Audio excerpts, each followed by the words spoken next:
Madame la Présidente Elka Zepp-Larouche, Mesdames et Messieurs, je tiens tout d'abord à remercier l'Institut Schiller de m'avoir invité, ce qui me permet de venir à Strasbourg, la deuxième capitale de l'Europe, pour échanger avec vous mes réflexions sur la situation internationale. À l'heure actuelle, des changements jamais vus depuis un siècle s'opèrent à un rythme accéléré, donnant lieu à des transformations inédites de notre monde, de notre époque et de l'histoire. Le conflit en cours sur le continent européen attire l'attention du monde entier. Plus d'un an après le début du conflit russo-ukrainien, où se trouve l'issue? La réponse à cette question est recherchée non seulement par les pays partis au conflit et les pays européens qui y sont étroitement intéressés, mais aussi par toutes les personnes épris de la paix dans le monde. En fonction des positions et intérêts des différentes parties, il y a deux options diamétralement opposées.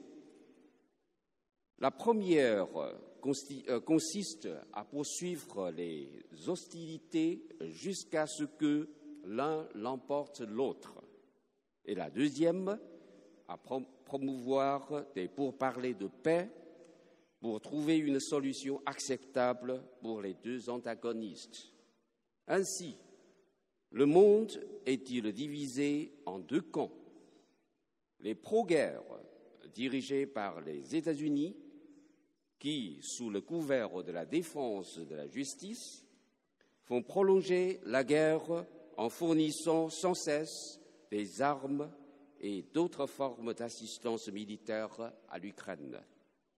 Et puis, le pro-paix, qui s'engage activement dans la diplomatie de la navette en faveur de la réconciliation et des pourparlers de paix. Le conflit russo-ukrainien fait ressortir deux modes de pensée dans le monde aujourd'hui, qui opposent deux choix stratégiques, celui de la confrontation et du conflit contre celui du dialogue et de la coopération, ou celui du jeu à somme nulle contre celui du bénéfice mutuel et du gagnant-gagnant.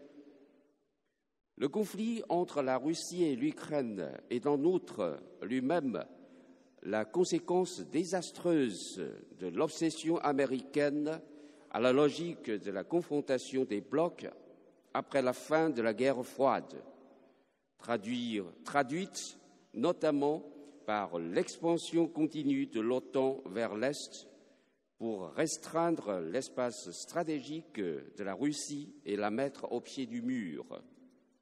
Aujourd'hui, les États-Unis tentent de lancer une nouvelle guerre froide contre la Chine. Sur le plan politique, ils collent des étiquettes idéologiques aux autres pays, qualifient la Chine de dictature autoritaire et rassemblent des alliés de valeurs sous la bannière de la défense de la démocratie pour lancer une nouvelle croisade contre la Chine. Sur le plan militaire et sécuritaire, les États-Unis s'adonnent à créer des petits clans, des alliances militaires bilatérales au partenariat trilatéral, par exemple AUKUS, du dialogue quadrilatéral, Quad, à l'alliance Five Eyes, en passant par la version indo-pacifique de l'OTAN. Sur les plans économiques, commercial et technologiques, projetant leur propre modèle sur la Chine, en supposant que toute grande puissance pratique l'hégémonie, les États-Unis construisent des petits jardins entourés de hauts murs et cherchent à faire le découplage et à briser les chaînes d'approvisionnement pour réprimer de manière globale, multisectorielle, intensive et continue les entreprises de haute technologie et les industries critiques de la Chine, telles que les semi-conducteurs. Les pays européens se sont vus contraints de choisir leur camp sur le dossier russo-ukrainien, de la participation aux sanctions à l'envoi actuel d'avions de chasse, en passant par la formation des pilotes. L'Europe se voit chaque jour davantage impliquée dans le conflit, alors que les perspectives de reprise de dialogue avec la Russie et de construction d'une nouvelle architecture de sécurité européenne s'éloignent de plus en plus.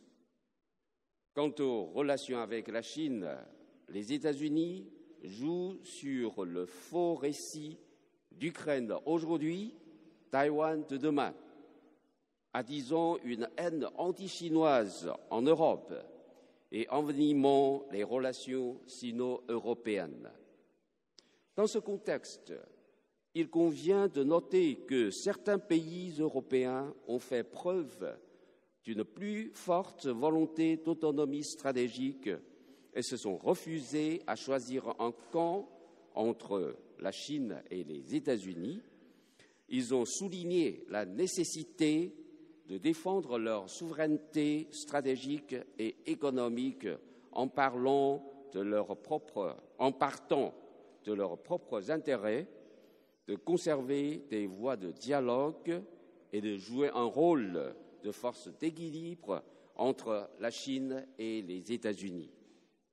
Les pays en développement ont aussi largement refusé de tomber dans les stéréotypes logiques et les pièges discursifs de la politique des blocs et de la confrontation des camps. Ils rejettent la vague aveugle de condamnation et de sanctions contre la Russie et poursuivent leur politique d'amitié envers la Chine. La paix et la coopération restent toujours l'aspiration des peuples et la tendance générale. Dans le même temps, la confusion et l'anxiété sont loin d'être dissipées chez les différentes parties.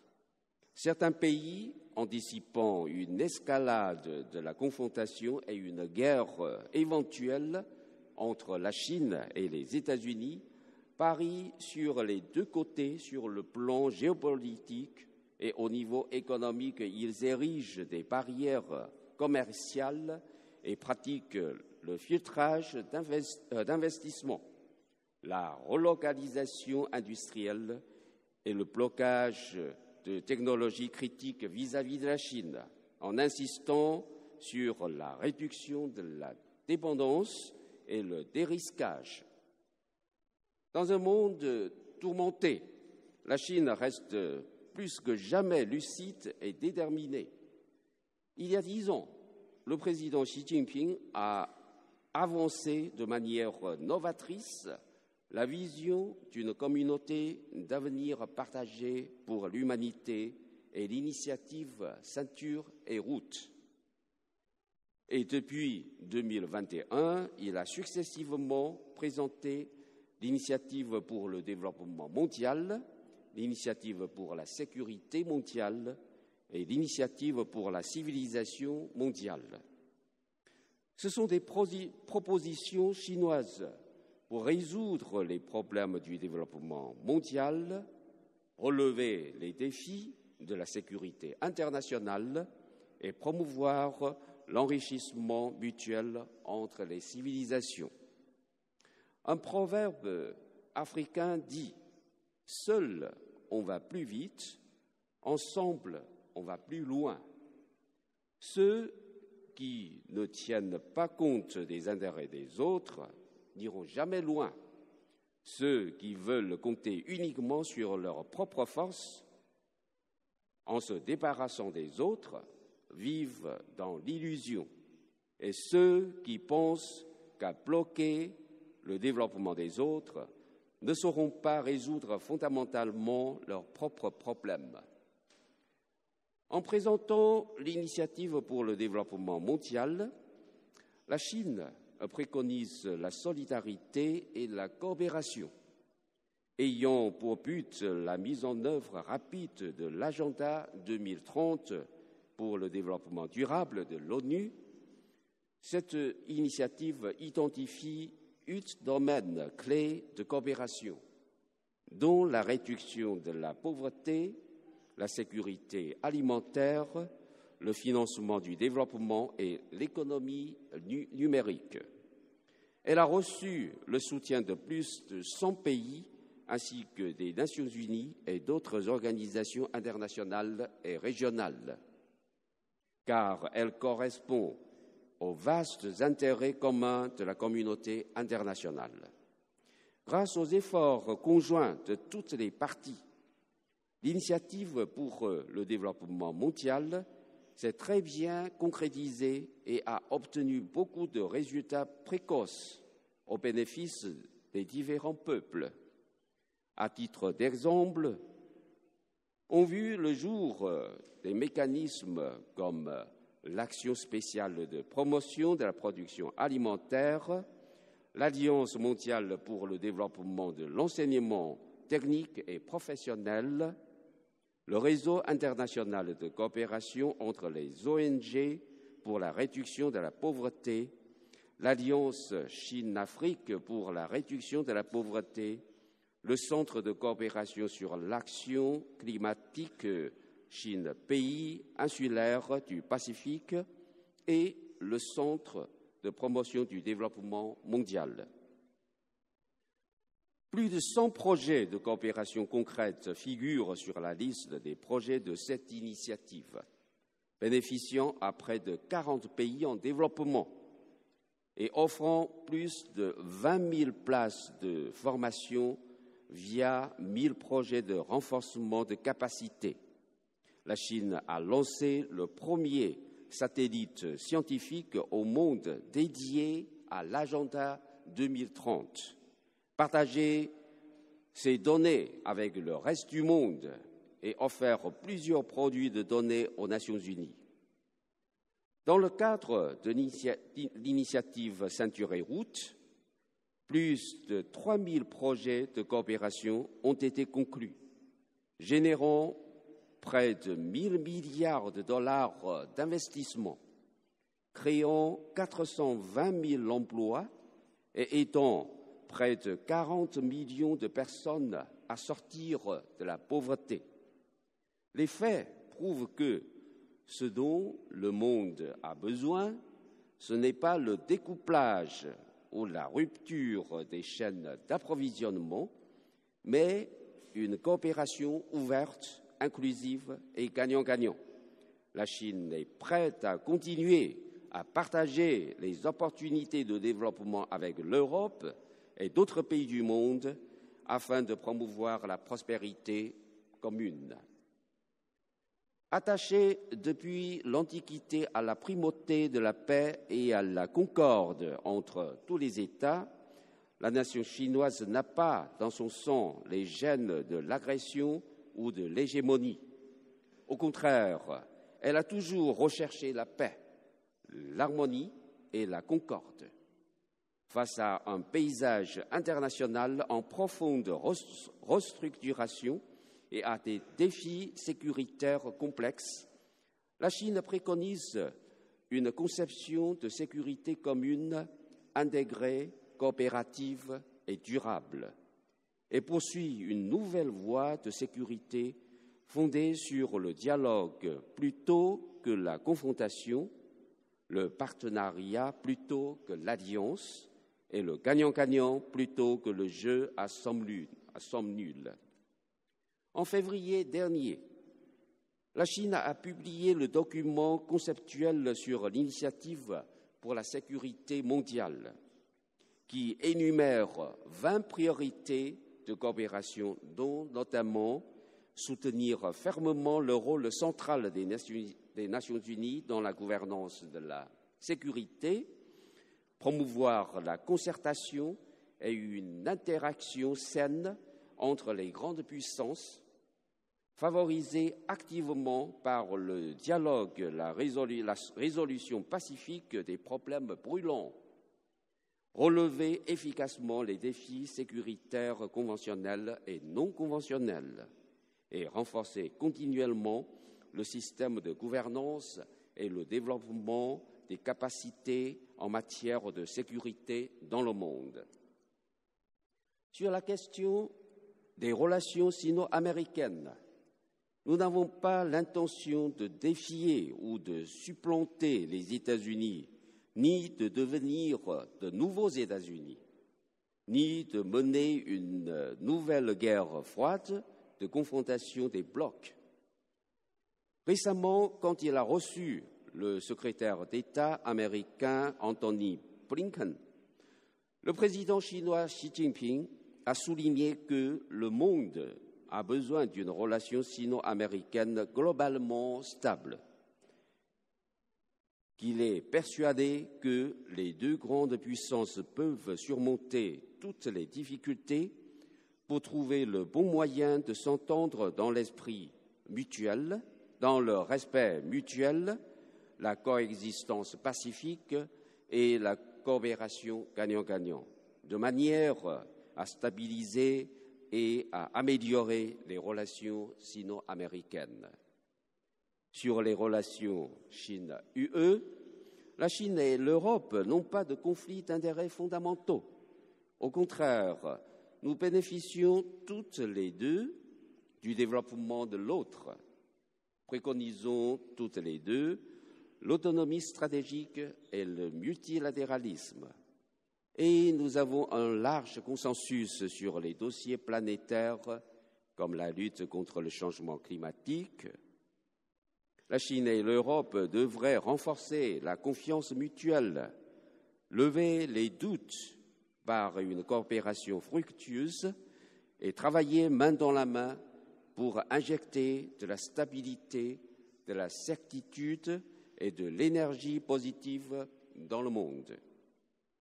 Sur la question de l'Ukraine, dans le document intitulé « La position de la Chine sur le règlement politique de la crise ukrainienne », publié en février dernier, la Chine a mis en avant 12 points de proposition, dont le respect de la souveraineté de tous les pays, le rejet de la mentalité de la guerre froide, la cessation des hostilités et l'ouverture des pourparlers de paix. Ces propositions prennent en compte les préoccupations de toutes les parties et peuvent constituer le plus grand dénominateur commun pour les négociations. La Chine a également fait des efforts concrets de bons offices en vue de promouvoir la réconciliation et les pourparlers de paix. Nous sommes convaincus qu'il n'y a pas de vainqueur dans un conflit armé et que la seule issue viable à la crise est le dialogue et les négociations. Nous espérons que l'UE travaillera avec nous pour favoriser ensemble le lancement dans les meilleurs délais des négociations entre la Russie et l'Ukraine, de sorte que la paix puisse être rétablie au plus tôt sur le continent européen. Comme le dit un adage chinois, le secret pour faire un bon plat, c'est de savoir concilier les saveurs. La beauté de notre monde réside dans l'enrichissement mutuel entre les civilisations. La Chine est contre le dualisme opposant le noir au blanc et la distinction de supériorité et d'infériorité des civilisations. Par l'initiative pour la civilisation mondiale, nous préconisons le respect de la diversité des civilisations, la promotion des valeurs communes de l'humanité, l'attachement à la transmission et à l'innovation des civilisations, ainsi que le renforcement des échanges de coopération intellectuelle. Nous respectons toutes les civilisations dans leurs différences et soutenons leur droit au développement. Nous sommes convaincus que les différents pays peuvent trouver leur propre voie de développement et modèles institutionnels adaptés à leurs conditions nationales, et que, grâce aux échanges et coopérations humains et culturelles, le rayonnement de toutes les civilisations donnera une magnifique symphonie de splendeur. Mesdames et messieurs, l'humanité est une communauté de destin partageant heurts et malheurs. Plus que jamais, les nations sont interconnectées et interdépendantes. Et plus que jamais, elles sont appelées à travailler ensemble pour relever les défis et réaliser les progrès. L'Europe a été le principal champ de bataille des 2 guerres mondiales et est le théâtre du conflit actuel. L'Europe devrait donc avoir une expérience plus directe et une compréhension plus profonde de l'importance de la paix et du développement. Au moment où nous nous trouvons à un nouveau carrefour critique de l'histoire, j'espère que les personnalités clairvoyantes de l'Europe engageront des réflexions approfondies, joueront activement leur rôle et contribueront leur sagesse et force pour amener leurs pays respectifs et l'humanité tout entière à faire le bon choix. Je vous remercie.